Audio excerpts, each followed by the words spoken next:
Bueno, pues bienvenidos a este episodio. Hoy vamos a platicar sobre un tema clave para cualquier desarrollador inmobiliario que quiera buscar o arrancar un proyecto. Este tema es el crédito puente. ¿Qué necesitan realmente para solicitarlo? ¿Qué errores vemos comúnmente? Y lo más importante, ¿cómo estructurar bien un proyecto para que sea viable desde el inicio? Hoy nos acompaña Josué Pérez, analista financiero de Brokers de México. ¿Cómo estás, Josué? ¿Qué tal, Gonzalo? Muy bien, gracias. Bueno, como bien lo decía, sabemos que muchos desarrolladores creen que solo basta con tener un terreno y la idea para que les puedan otorgar un crédito puente, ¿no? Claro, Entonces, hoy vamos a desmenuzar paso a paso qué necesitan para que este se pueda llevar a cabo. correcto. Sí, pues muchas gracias, Gonzalo.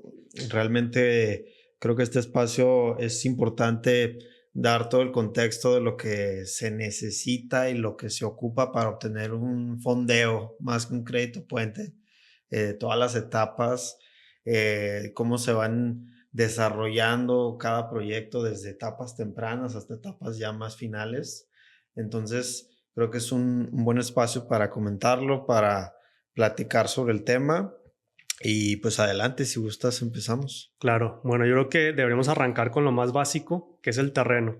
¿Qué es lo que necesita un desarrollador que tenga en orden el terreno para que pueda iniciar con Claro. el proceso del fondeo? Mira, para seleccionar bien un terreno, principalmente tiene que tener diferentes cualidades el terreno. Tiene que tener diferentes aspectos jurídicos, aspectos técnicos y aspectos de mercado. En cuanto al tema jurídico, creo que es muy valioso identificar qué figura funciona. Normalmente la práctica más común y de más años es la compraventa.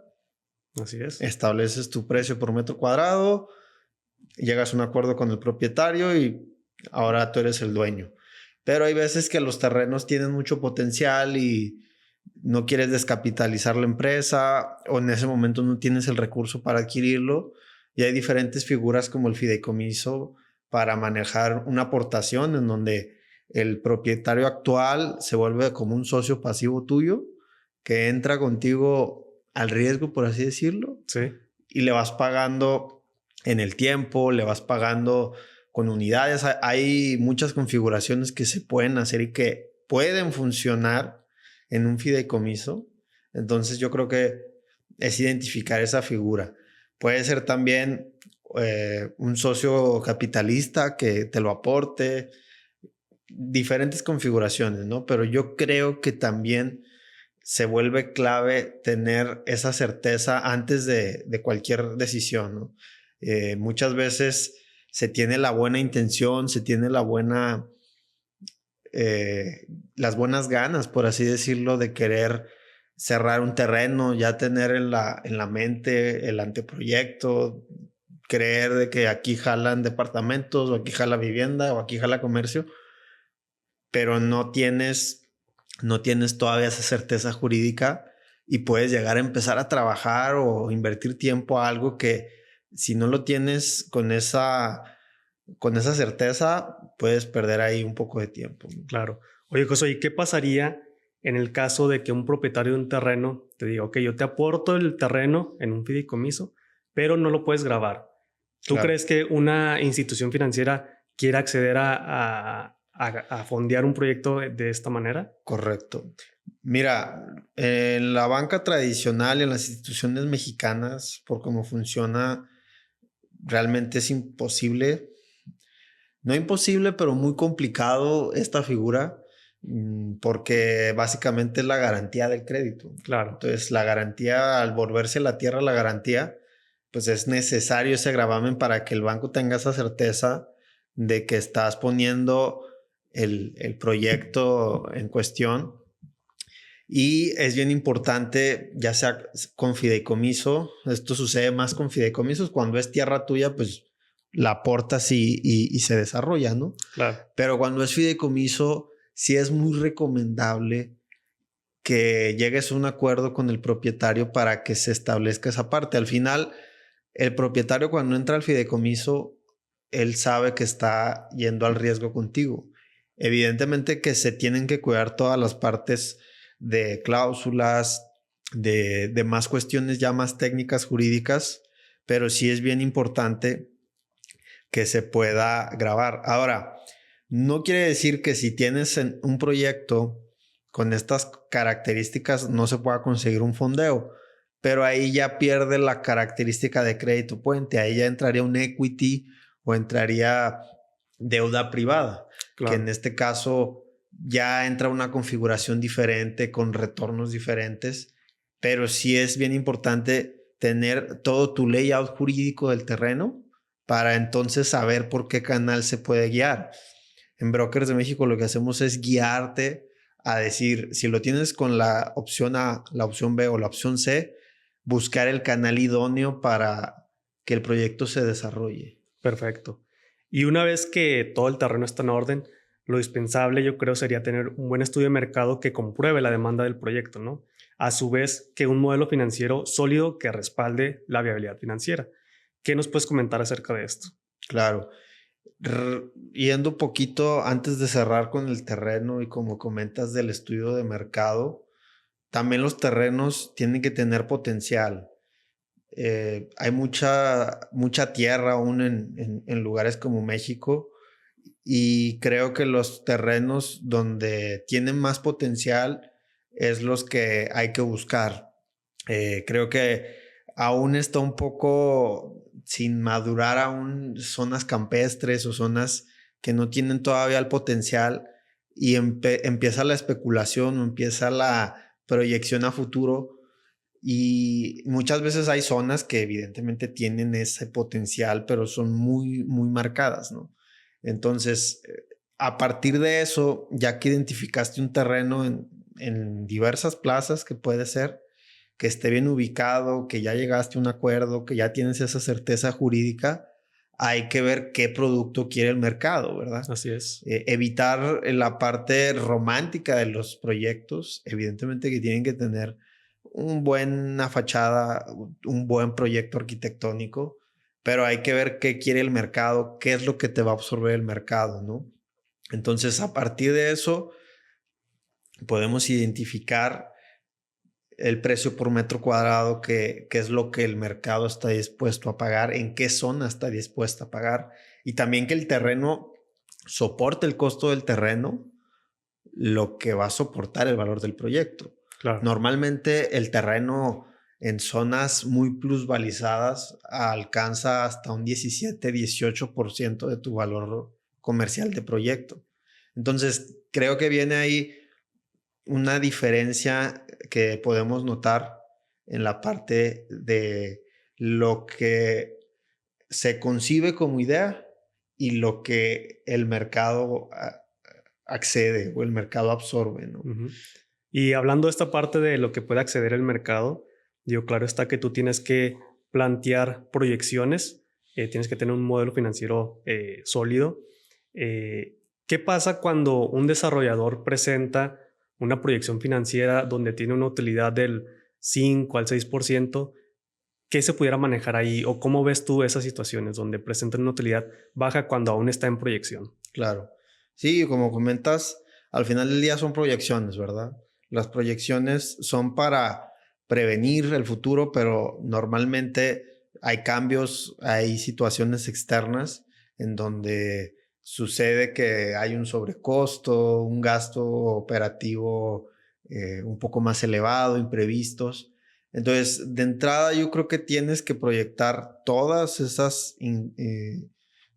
imprevistos, todas esas contingencias que suceden y tienes que traer en mente que el costo tiene que ir acorde al precio de venta.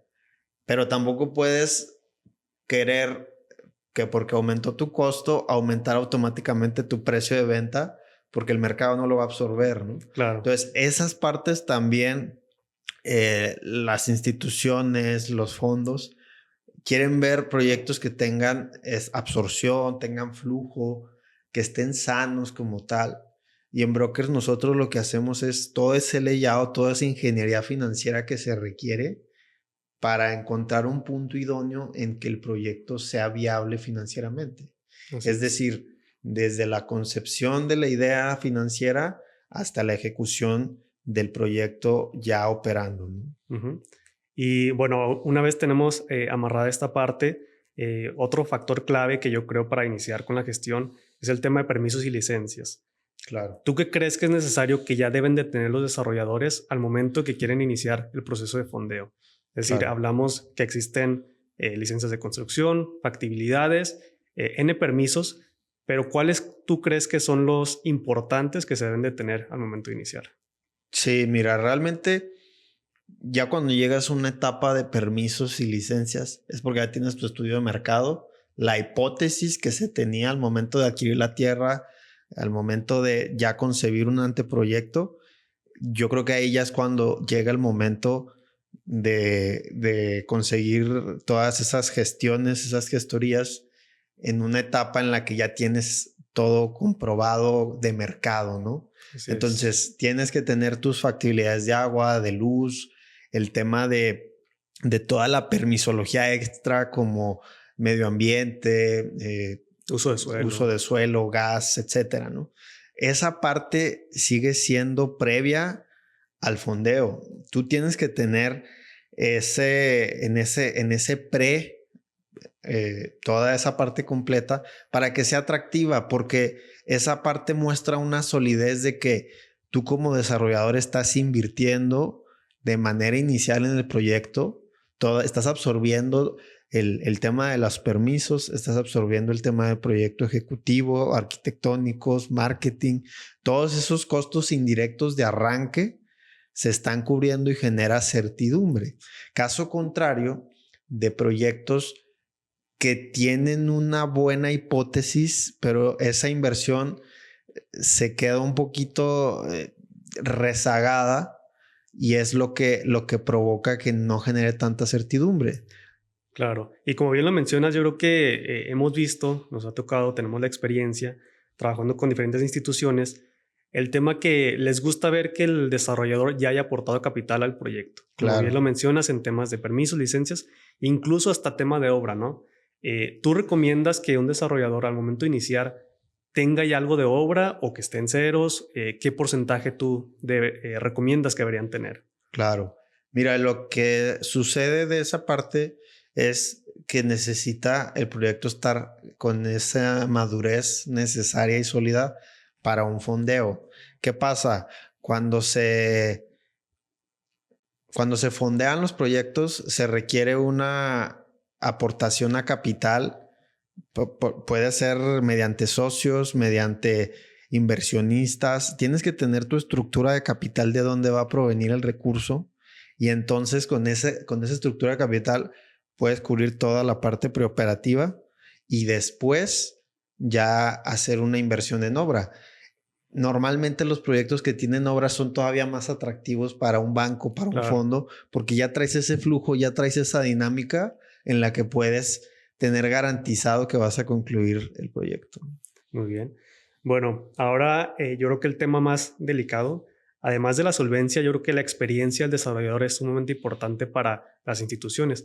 Es decir, comprobar que el desarrollador ya haya hecho proyectos similares en la zona donde quiere desarrollar, con el tipo de producto similar. ¿Qué nos puedes comentar de esto?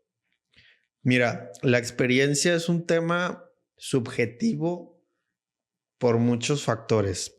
La experiencia, llámese de los socios, la experiencia, llámese del desarrollador y en este caso de todos los involucrados, ¿no?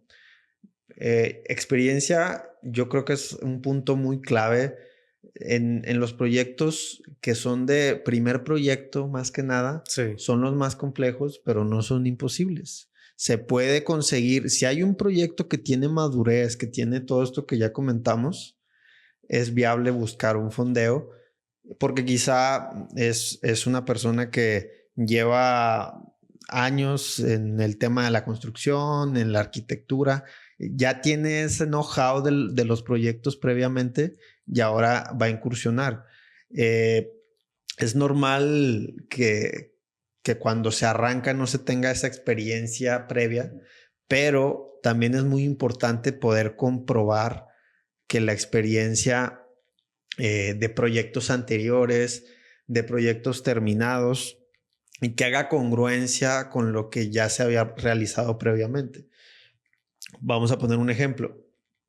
Un desarrollo de 20 unidades se terminó y después se terminó otro de 30 y después se quiere hacer uno de 500 unidades por 500 millones de pesos cuando los primeros dos desarrollos eran de menor escala. Claro. Ahí genera una incertidumbre e incongruencia de parte de que si no traes esa experiencia, yo creo que hay que ir escalando y eso también genera congruencia, genera certidumbre de hacer y absorber proyectos a la medida del desarrollador, a la medida de la experiencia y de la solvencia que necesita. Claro. Bueno, y ahora llegamos al punto de cuál es el papel de un broker financiero o de un CFO externo en este tipo de casos. Es decir, en qué apoyamos, en qué asesoramos al desarrollador para que puedan obtener el fondeo que ellos buscan. Sí, mira, nosotros en Brokers de México fungimos como un aliado estratégico de los desarrolladores en el tema de fondeo de sus proyectos. Normalmente se requiere un equipo especializado que tenga ese know-how y la experiencia y esté involucrado 100% a tema de fondeo para acercarte a los canales correctos que hay hoy en día, a través de crédito puente, a través de equity, a través de deuda privada, etcétera. Hay muchos canales que se pueden hacer con proyectos con mucho potencial. En un broker como nosotros, que se vuelve ese CFO externo, buscamos proyectos que tengan alto valor y potencial para poderlos conectar con el capital correcto. Claro. De manera que esos proyectos que están ávidos de fondeo, nosotros podamos hacer ese enlace y perfilarlos de manera correcta. De tal manera que si el proyecto cuando llega a la mesa de análisis de Brokers de México tiene esos puntos o esos riesgos que mitigar o áreas que mejorar, buscar hacerlos de manera fortalecida, de manera bien estructurada, para que a la hora que se entreguen a una propuesta de fondeo tenga toda esa parte bien armada, que tenga esa parte cubierta de cierta manera y se vuelva un éxito el fondeo. Claro, yo creo que cabe mencionar que en Brokers de México buscamos hacer relaciones a largo plazo, es decir, no solamente apoyar un proyecto y decir hasta ahí llegamos, sino construir una relación al que vamos a seguir apoyándolos de manera continua, ¿no? Claro, de tal manera nosotros buscamos, como bien mencionas, desarrolladores que busquen ese músculo financiero en sus proyectos para que se vuelva un círculo virtuoso el hecho de que una vez operando correctamente cada proyecto, sepan que a través de nosotros tienen esa conexión con el capital correcto. Claro. Y digo, aquí hay una frase que me gusta, que es, un banco no se enamora de tu render, se fija en la viabilidad financiera y la seguridad de que ellos van a recuperar su dinero, ¿no? Claro. No simplemente por tener un diseño bonito o una presentación bonita, pues ya el banco o el fondeador va a acceder a fondear el proyecto. Claro. ¿No? Sí, yo creo que esto es un tema frío. A lo mejor se escucha un poco curioso, pero es un tema frío de que las estadísticas y los números no engañan. O sea, realmente el banco tiene que asegurarse o el inversionista, el fondeador, tiene que estar seguro de que el dinero que va a aportar lo va a recuperar. Claro. El proyecto evidentemente tiene que tener características técnicas, arquitectónicas, atractivas, ¿verdad?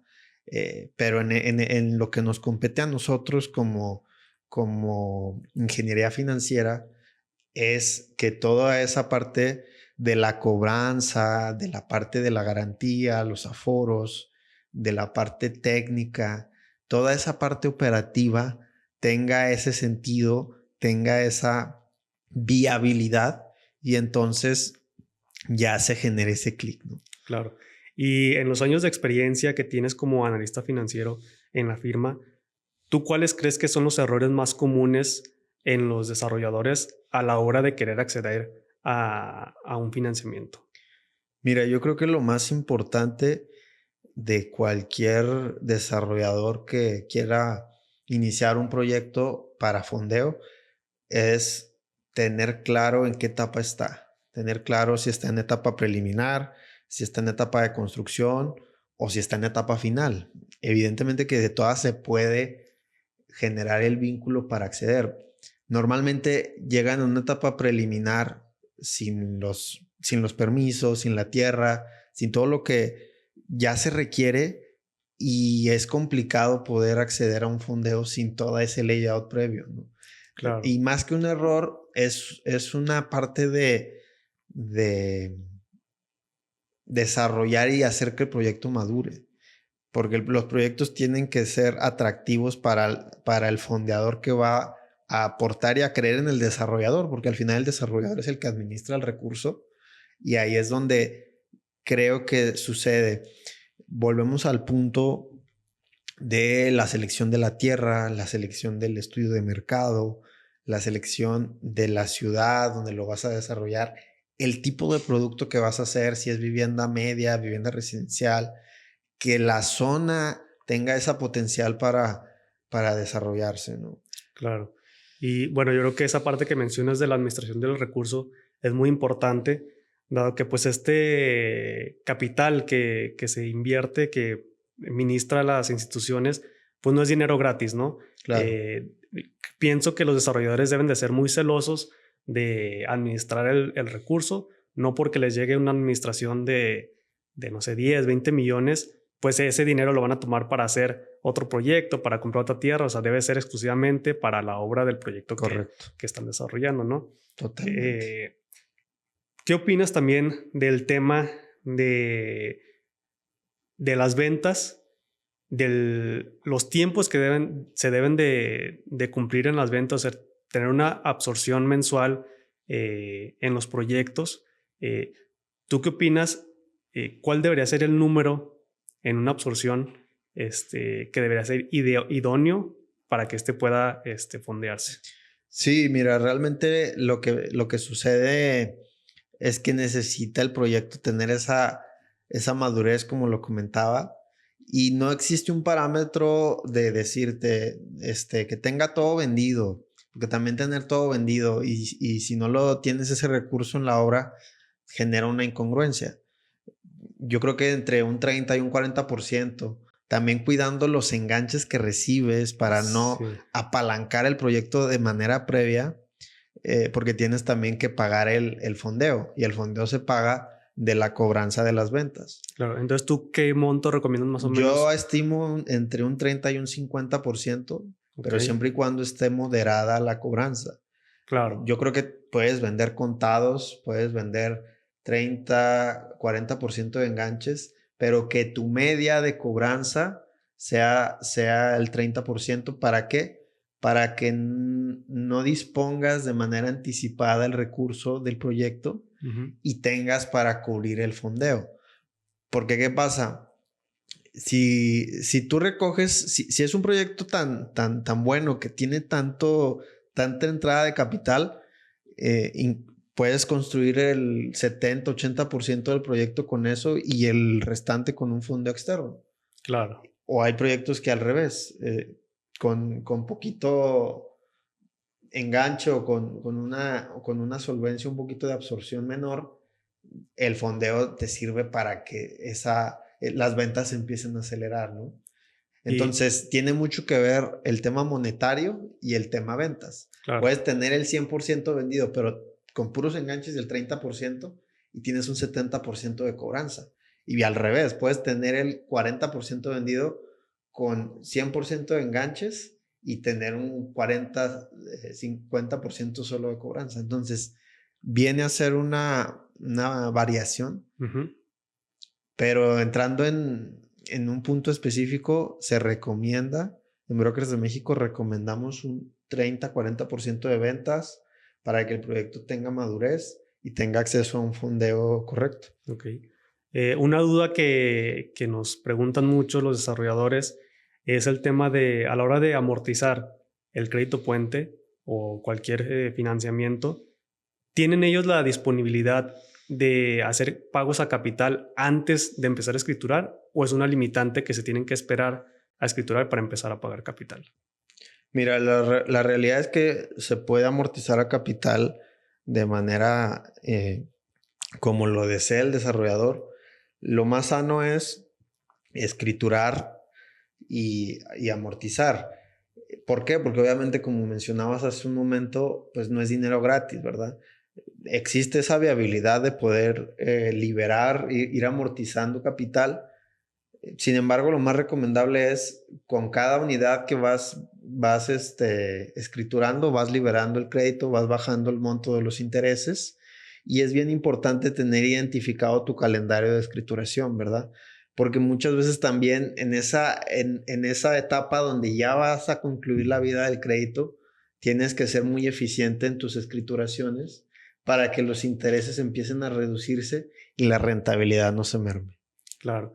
Ahora tocando un poquito el tema costo financiero en ese tipo de fondeos, ¿qué porcentaje o qué tasas más bien deberían esperar los desarrolladores tener ante una institución?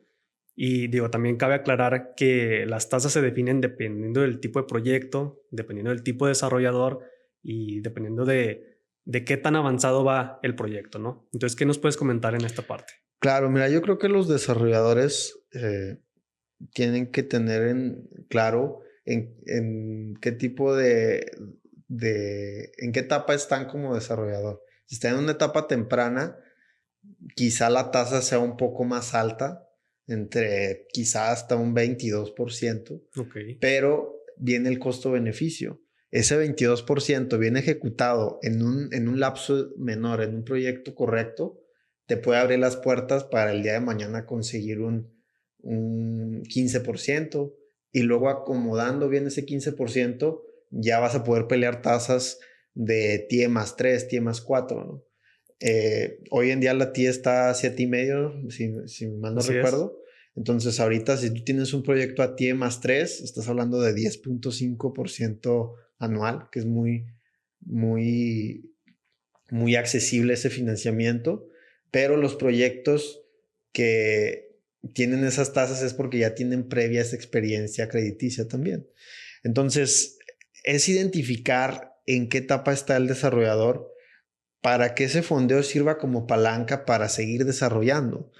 Evidentemente que hay veces que se ve solo el proyecto per se y se puede llegar a sentir como que, híjole, estoy agarrando financiamiento muy caro. Sí. Pero en Brokers de México lo que hacemos es darte ese acceso a ese capital y buscar también las mejores condiciones. No siempre es 22%. Claro. Se puede buscar financiamientos con tasas atractivas, con condiciones favorables, con condiciones que funjan como un aliado en el proyecto. Si son proyectos que tienen experiencia previa, que tienen solvencia, como lo mencionábamos, podemos estar hablando tasas de TIE más 5, TIE más 6, que se vuelven competitivas porque te permiten ese flujo que esté corriendo día a día, ¿no? Claro, y también yo creo que es importante mencionar que los proyectos que nos llegan y vemos que son viables, los acercamos con 2 o 3 instituciones financieras, ¿no? Claro. Para ver con quién sale con las mejores condiciones y en el menor tiempo posible. Claro. Sí, otro tema que es importante considerar es el tiempo. Por eso se vuelve relevante tener todo tu círculo previo antes de ir a pedir fondeo, ¿no? Porque sucede que se tiene la prisa y es normal, pero si no se tienen los elementos dados, suceden esos desfases de tiempo que merman el proyecto, ¿no? Claro. Digo, esta parte es de la parte de deuda. ¿Qué nos pudieras comentar de la parte de equity? ¿Cómo se maneja? ¿Manejan alguna tasa de interés? ¿Algún retorno de inversión? ¿Qué montos manejamos regularmente para proyectos que requieran ese tipo de fondeo? Sí, mira, lo que normalmente se maneja en los equity viene ligado a el proyecto, viene ligado al flujo y a las ventas. Y el inversionista, los fondos y el capital privado buscan un múltiplo del cual regresarles el dinero por el cual están entrando, ¿verdad? Ujú. Normalmente los equities que manejamos en Brokers de México son montos de proyectos ya pues, superiores a los 10, 15 millones de dólares, en donde entra un modelo híbrido de deuda o equity y se van dando diferentes condiciones. Existen modelos en donde te pueden manejar una tasa y convertirlo en una deuda tradicional, o pueden existir modelos de equity donde esperan retornos supeditados al proyecto, ¿verdad? Claro. Pero ahí depende mucho de qué proyecto es, en qué estado está, en qué características está, y entonces ahí se pueden evaluar diferentes factores, ¿verdad? Claro. Y actualmente Brokers de México tiene en su portafolio fondos nacionales solamente o incluye algunos internacionales. Mira, en Brokers de México tenemos fondos internacionales, tenemos fondos en Nueva York, en Singapur, en Hong Kong y en Londres, Okay. que son fondos que te conectan con el capital correcto. Y estos fondos lo que buscan es flujo, lo que buscan es retorno de lo que van a invertir, que sea un proyecto ya sea de mediano o largo plazo, pero que tengan ellos la certidumbre de que va a ser rentable, de que va a ser viable y que va a ser con un estándar de recuperación aceptable, ¿no? Okay. Y en temas de tiempos, ¿qué podríamos esperar en comparación de la banca tradicional? Mira, los fondos al hacer un due diligence, al hacer todo un análisis minucioso y muy al detalle, toma un tiempo más extendido que un crédito tradicional, ¿verdad? Por eso se tiene que tener bien estructurado y bien planeado qué es lo que se requiere, cuándo se requiere y cómo se requiere, ¿no? Normalmente un fondo puede llegar a tardar en fondear entre 3 meses y medio a 5 meses, pero en esos 3 meses y medio a 5 meses ya se hizo todo un recorrido de due diligence, de visita, de toda esa parte cualitativa y cuantitativa que se requiere. Ok, perfecto. Digo, no sé, como conclusión, si quieres agregar algo más. Pues eso, ¿no? Creo que el resumen de este podcast viene a decirnos que hay que seguir trabajando en esa etapa como nosotros como aliados de los desarrolladores y los desarrolladores en sus proyectos como tal, para que la rentabilidad de sus proyectos sea buena y que sus proyectos sean atractivos para el fondeo. Al final, creo que sí hay capital, sí hay fondos, sí hay bancos con intención de colocar, pero necesita ese capital correcto llegar también a los desarrollos y a las inversiones correctas. Claro. Sí, yo creo que este tipo de financiamiento es una herramienta poderosa, pero como todo, pues hay que saber usarla, ¿no? Correcto. Si quieres conseguir de manera eficaz este financiamiento, pues tienes que demostrarlo desde el día uno, ¿no? Desde que aplicas tienes que tener todo en orden, todo en regla, como lo comentamos, un terreno, un estudio de mercado, un modelo financiero y un equipo con experiencia. Claro, y nosotros para eso estamos, para agregar valor en el proceso. No se trata de nosotros buscar los errores, se trata de buscar mitigar los riesgos para corregirlos y que a la hora que lleguen al fondeo, al capital, lleguen ya con esa parte correcta, con esa parte bien armada, bien planchada y de manera que se vuelva atractivo, ¿no? Bueno, José, pues muchas gracias. Un gusto tenerte por aquí. No, gracias a ti. Y pues si nos quieren contactar, ahí está la página brokersmex.com, los correos de nosotros en la página para más información. Y pues nosotros lo que hacemos es tener una charla con el desarrollador, escucharlo y ver qué podemos ofrecerle, ¿no? Claro. Muchas gracias. Gracias. No sé si queramos, podemos agregar algo más, ¿no? Sí. Cierre. Que Pues, cierra. no, pues ya cerré.